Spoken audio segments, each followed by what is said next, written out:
Good morning and welcome to News at 10 on Rajya Sabha TV. I'm Aishwarya Kapoor and here are the latest headlines. Heavily armed terrorists strike at the heart of Bangladesh's diplomatic zone. Several hostages taken at a cafe popular with foreigners. Bangladeshi forces storm cafe to end the crisis. Australians head to polls to cast their vote. Major parties make their final pitches in an extremely tight race. Polls give slight lead to Turnbull government. Rain-triggered landslide floods in Uttarakhand kill at least 17 people still missing. Over 100 families affected. Rescue operations on. Heavy rainfall forecast for the weekend.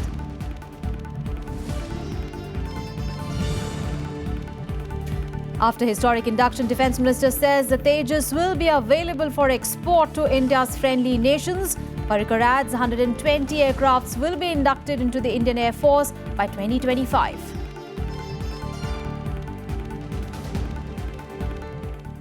Well, the big story this morning, gunfighting at a besieged cafe in the Bangladeshi capital ended a short while ago and commandos rescued between 8 to 10 hostages.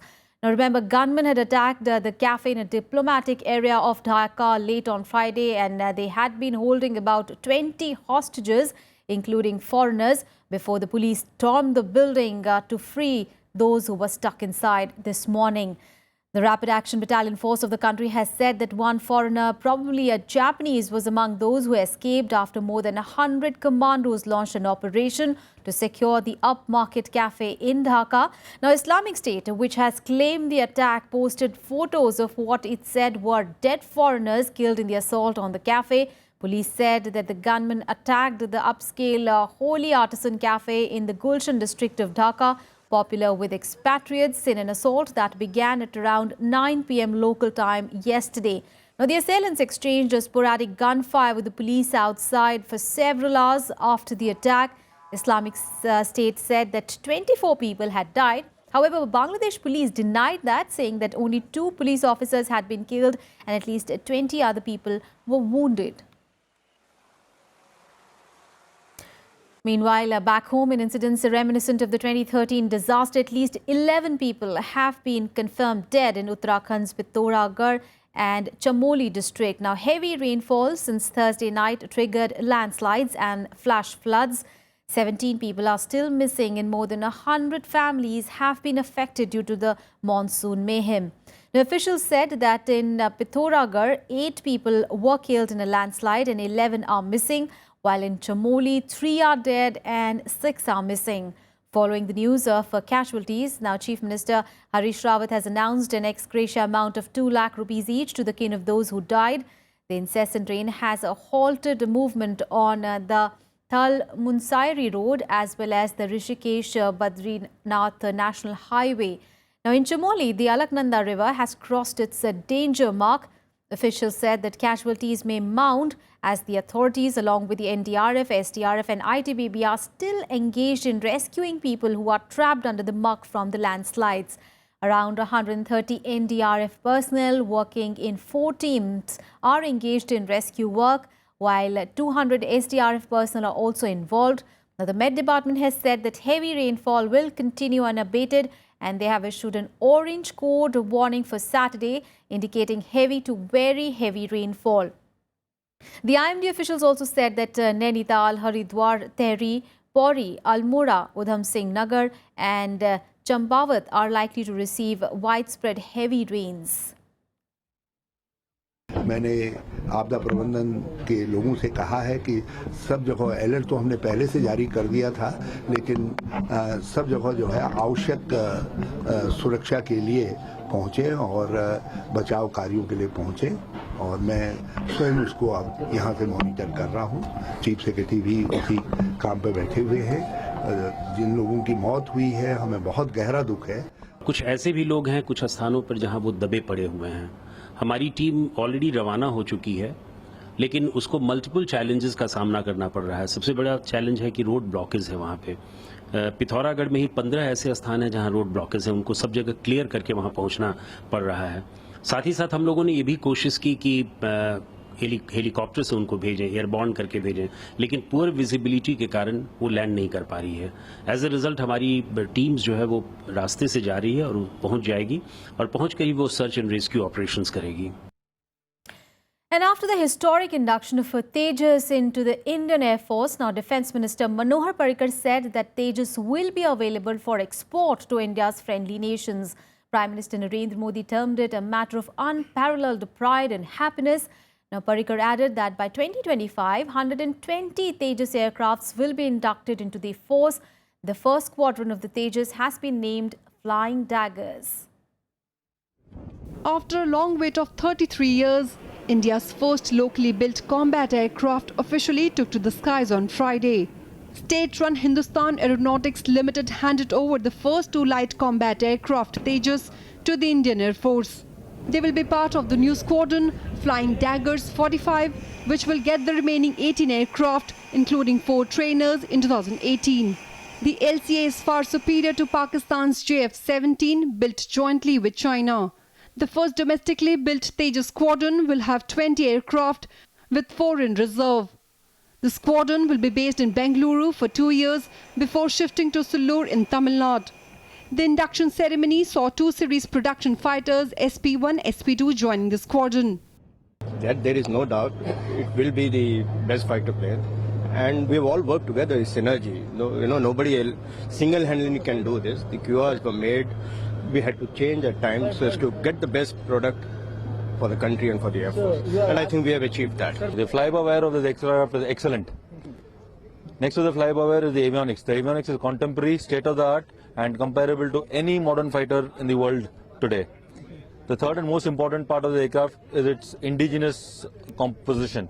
At least 70% of the aircraft is indigenous as of today, and we hope that in the coming days, more and more percentage of this will become indigenous, and we are looking forward to a fully 100% indigenous aircraft in the years to come.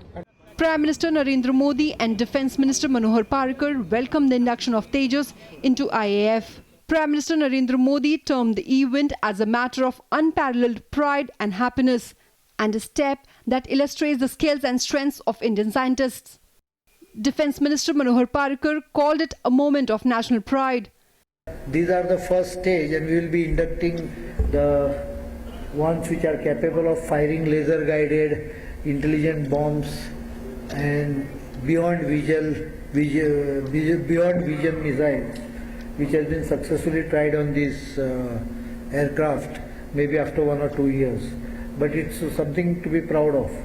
The induction of Tejas comes almost 15 years after its first flight and 33 years after the project was taken up. Bureau Report, Rajya Sabha TV. Well, on to other news now, and India has said that it will not sign the Nuclear Non-Proliferation Treaty or the NPT to enter the NSG. However, it said that it will try to resolve its issues with China. India on Friday said there was no question of signing the Non-Proliferation Treaty to enter the nuclear supplies grouping. The government says India considers the treaty discriminatory and will not accept it under pressure from China or any other global power, although it will try to resolve its differences with China. If you look at the statement that was issued, it said that unless India signs the Nuclear Non-Proliferation Treaty, it cannot enter the NSG. There is no way India is signing the Nuclear Non-Proliferation Treaty, which we rightly regard as discriminatory. The Foreign Ministry spokesperson also made it clear that India did not have any problems if China proved its case to enter the MTCR. He said India will benefit from the MTCR and the membership is in the interest of national security. We believe that India, as a member of these global export control regimes, contributes to global non-proliferation efforts. Our membership of the MTCR was assessed on those very standards, and it matured within 1 year of our application. As far as any other country is concerned, well, their application will have to be assessed on its own merits. Despite blocking India's entry into the NSG, China hasn't calmed down. On Thursday, it blamed the US for inciting Indian efforts to join the NSG only with the aim of countering China's interests. India has rejected the claim, stating that Sino-US trade relations are many times stronger than those it has with India. Akhilesh Suman's report for Rajya Sabha TV. News from Jammu and Kashmir, and Union Home Minister Rajnath Singh on Friday chaired a high-level meeting to review the security situation in the state in the wake of recent spurt of militant attacks there. The review meeting was attended by Governor N.N. Bora, Chief Minister Mehbooba Mufti, beside other top civil administration and security officials of the state. Now, Rajnath Singh gave assurance of positive outcomes on opening of more LOC routes for trade and business in the coming days. He expressed dissatisfaction over the performance of the state government as well as the security forces and complimented them for excellent ground coordination and synergy. The meeting was deliberated upon the strategic issues pertaining to situation in the state with particular reference to development projects.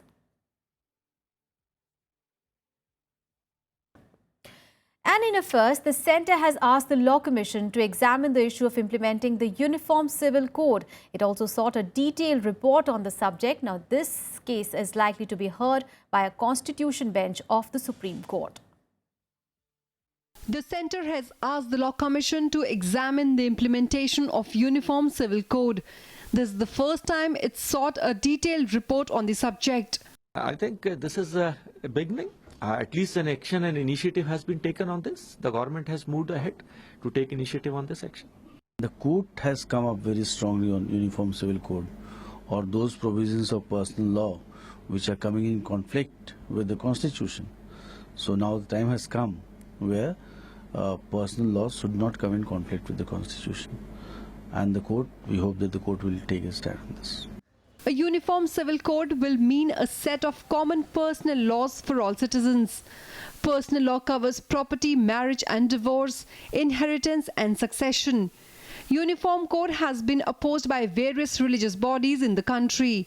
Supreme Court has addressed this question, and if government has asked the Law Commission to discuss the issue, let us see what Law Commission is going to propose. But the point is, the whole thing will have to be seen from the position of women. Women should get justice. Women should be treated equally in all spheres of life, in all religions. Personal law also must conform to the constitutional basic structure, which is equality, freedom of speech and expression. And how can you be equal when the right to give divorce arbitrarily by triple talaq is given only to the men? Why can the women not have the same right? मैं समझता हूं कि UCC सिर्फ इसलिए उठाया जा रहा है कि विभाजन के मुद्दे, तोड़ने के मुद्दे, आपसी वैमनस्य फैलाने के मुद्दे और एक ऐसा वातावरण बनाने के लिए जिससे कि वोटों को खींचा जाए, ये दुर्भाग्य की बात है. Non-implementation of a uniform code has been the subject of much political debate and often linked to secularism. The Law Commission will hold discussions with experts and stakeholders on the issue. Bureau Report, Rajya Sabha TV. Let's move on in the bulletin now. Well, the central government has unveiled details of a regional connectivity scheme that is expected to improve air connectivity. The scheme caps fares for flights to unserved airports at 2,500 rupees for 1-hour flights. There would also be a demand-driven selection of airports for revival in consultation with the state governments and airlines. Small towns Pune, Bhatinda and Bikaner could all go on the aviation map, thanks to the government's regional connectivity scheme that will apply to routes spread over 200 to 800 kilometers. A minimum of 3 and a maximum 7 flights per week per route will be allowed under this scheme, with a minimum of 9 seats and a maximum 40 per flight. The government hopes this scheme will utilize many unused airstrips and airports. 31 airports inactive as it is. So the inactive airports will become low-hanging fruit in different states. A regional connectivity fund is also being created to fund the scheme. The fund will be financed through a levy of Rs 8,000 per departure on all domestic routes except remote and northeastern states. The government hopes to raise 500 crore rupees annually through this levy. States are also expected to contribute 20% to the fund, while the centre will also offer lower service tax to propel the scheme. You see, the states are interested in connectivity. Till now, they've been coming up with wish lists.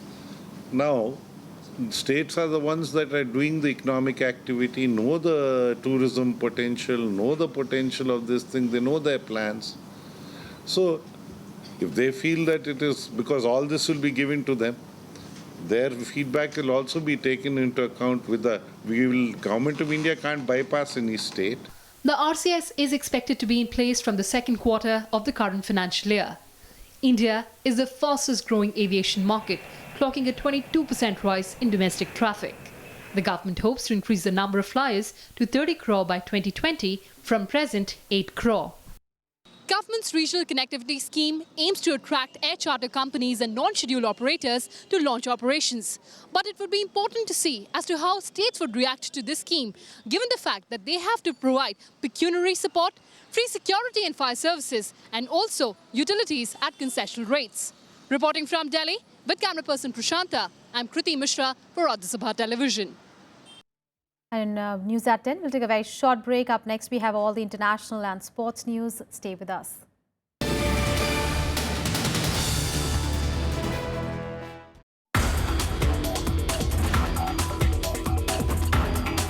Like we talk about a Earth, Mars mission or a Venus mission or a Moon mission, it's the time to get into an Earth mission. It's a global issue that we are still short of predicting earthquakes.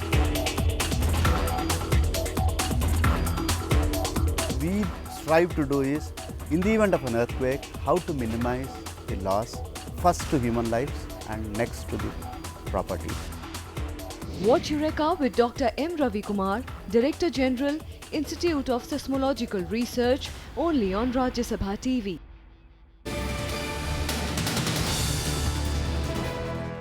Welcome back after the break. Now, External Affairs Ministry has said that it is too early to understand the implications of the UK's exit from the European Union on Indian businesses and students. The MEA said that it has been following the recent Brexit-related developments closely. It also emphasized that India has a strong and multifaceted relationship with both the UK and the EU and is committed to strengthening these ties further. Now, following the referendum results, a High Commissioner in London had organised a meeting with representatives of various sectors of the Indian businesses to understand their reaction to the referendum results. We have been following recent developments. We will have to wait and see the nature of the relationship that will evolve between the United Kingdom and the European Union. As we have said earlier, we value our strong and multifaceted relationship with the United Kingdom and the EU and are committed to strengthening these ties further. Considering that the UK, the EU, and the world at large are still trying to grapple with an understanding of the recent referendum, it is still too early to understand the implications of Brexit on Indian businesses and students in the UK. Well, moving on, Britain's shadow finance minister said that the country's vote to leave the European Union had caused intense uncertainty in the country. John McDonnell of the Labour Party said that freedom to trade needed to be maintained in any future deal to leave the bloc. He also reassured EU citizens living in Britain that their rights to remain in the country would be preserved. Now, McDonnell was speaking 2 days after MPs passed a motion of no confidence to his party's leader, Jeremy Corbyn. Both of Britain's biggest parties have been left reeling by the EU referendum, creating a political vacuum, just as financial markets have been hammered by uncertainty about leaving the bloc and fears also grow of an economic recession. Our aim must be to ensure freedom of trade for the UK businesses in the EU and freedom of trade for EU businesses in the UK. Second, no EU citizen currently living or working in the UK will have their residency rights affected, and no UK citizens currently living or working in the EU will have their rights affected. Meanwhile, Australians began casting their votes today to decide who will form the government for the next 3 years. And the leader of Australia's Conservative Liberal Party-led coalition prompted the election by dissolving both houses of parliament in the month of May. He blamed stubborn independents in the upper house Senate for blocking his agenda. Now, in what is being called as a dead heat election, Prime Minister Malcolm Turnbull is warning of economic chaos if his gamble on an early poll backfires and leaves him without the outright majority that he needs to enact major reforms. If Turnbull loses, Labour opposition leader Bill Shorten will be the country's sixth leader since 2010. Now, several polls published on Friday showed Labour and the coalition locked in a dead heat at 50-all or 51:49, with the government faring slightly better. I voted for Malcolm Turnbull and also voted for the Liberals in the Senate as well. Voted for them because I think Malcolm's going to be able to lead this country and make the changes that we need. I've strayed to the right a bit this time because I think Australia is moving away from where it needs to be. It's not looking after its people, not looking after the country as a whole. So I've voted conservatively, as I've said. From this election, what I'm really hoping for is some clarity in policy. Some good, clear thinking, reasonable policy that the country can stand by. And now on to some news from the Euro Cup. And in a historic moment now, Wales reached the semi-finals of a major tournament for the first time after stirring a fight back to beat Belgium in the European Championship quarter-finals on Friday. They will next face Portugal in the semi-finals on Wednesday. Devotion of the whole Wales squad. Wales produced a stunning upset to reach the Euro 2016 semi-finals after securing a 3-1 comeback win over Belgium on Friday. Belgium had taken a lead with a powerful strike by Rajya in the 13th minute, which Wales keeper Wayne got his fingertips on but could not keep out. He's looking to make contact with both hands, but he's afforded so much space on the edge of the box. After that, the pace the Belgians set in the opening stages waned and Wales equalised in the 31st minute when captain Ashley Williams headed home a corner delivered by the excellent Aaron Ramsey. He spins away! Ashley Williams for Wales!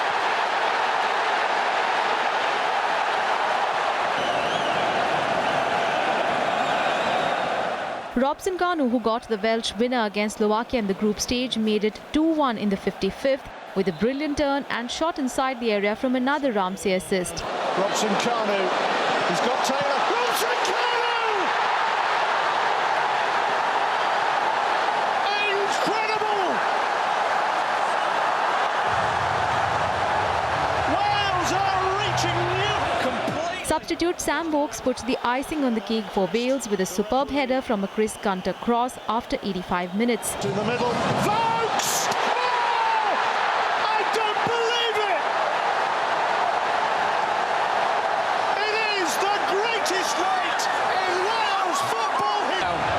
It's an inch-perfect cross from Chris Gunter. It's an inch... A mouth-watering duel between Real Madrid teammates Gareth Bale and Cristiano Ronaldo waits when Wales will face Portugal in the Wednesday semi-finals. Bureau Report, Rajya Sabha TV. And from football to some tennis action, well, play was washed out for hours at end at Wimbledon on day 5. But when it was not raining, the quality of tennis remained exceptionally high. Juan Martín del Potro returned to Wimbledon after 3 years and 4 surgeries to beat Stan Wawrinka. Novak Djokovic went down by 2 sets to Sam Querrey before rain saved him for the day. Later, Roger Federer had no such problems against Dan Evans. In the women's section, both Serena and Williams survived scares in their second-round matches to progress. On a day when rain caused a 10th delay of the week, Argentine giant Juan Martín del Potro shone beneath the centre court roof. Del Potro, playing at a Grand Slam tournament for the first time in more than 2 years, knocked 4th-seeded Stan Wawrinka out of Wimbledon. The 2009 US Open champion beat Wawrinka, a 2-time major champion, 3-6, 6-3, 7-6, 6-3 in the second round.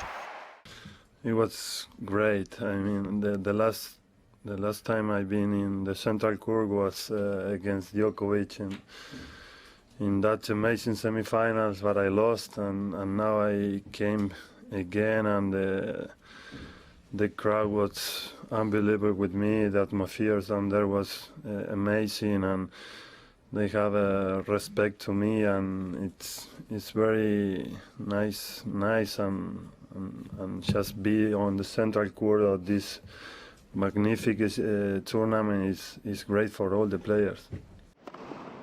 In another match, third seed Roger Federer racked up his 150th tour-level win on grass as the world number 3 crushed Britain's Daniel Evans 6-4, 6-2, 6-2 in the third round on Friday.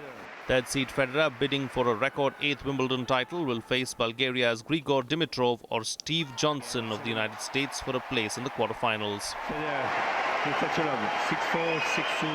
So I might take a day off tomorrow just because I can. And yeah, I can. I'm sorry, I can. So I have to take them when I can. I'm an old guy. So anyway, so I'm looking forward to my day off tomorrow. And then on Sunday, I'll practice with more intensity, I guess. Meanwhile, Novak Djokovic's hopes of a calendar year Grand Slam were hanging by a thread as he slipped 2 sets down to big serving American Sam Querrey before rain stopped their third round clash. The 3-time champion is trailing 7-6, 6-1 to the American in the third round match. After the second set, play was suspended because of rain. In the women's singles, Serena Williams rebounded after losing the first set and went on to reach the third round by beating fellow American Christina McHale 6-7, 6-2, 6-4. The 6-time Wimbledon champion lost a set for the first time at this year's tournament. She will next face Annika Beck of Germany in the third round. Well, I'm proud of how I closed it out. That last game, I thought it was a very strong game, and being able to get through that match it wasn't easy, but I was able to get through it. On court number 1, her sister Venus Williams made it through the rain and into the fourth round by beating Daria Kasatkina 7-5, 4-6, 10-8 in a match delayed 4 times by rain. When play resumed, the match lasted only 16 more minutes as Williams finally broke her opponent's serve again to win. Bureau Report, Rajya Sabha Television. Well, that's all in this edition of News, but news and updates continue on your channel. Thanks so much for watching.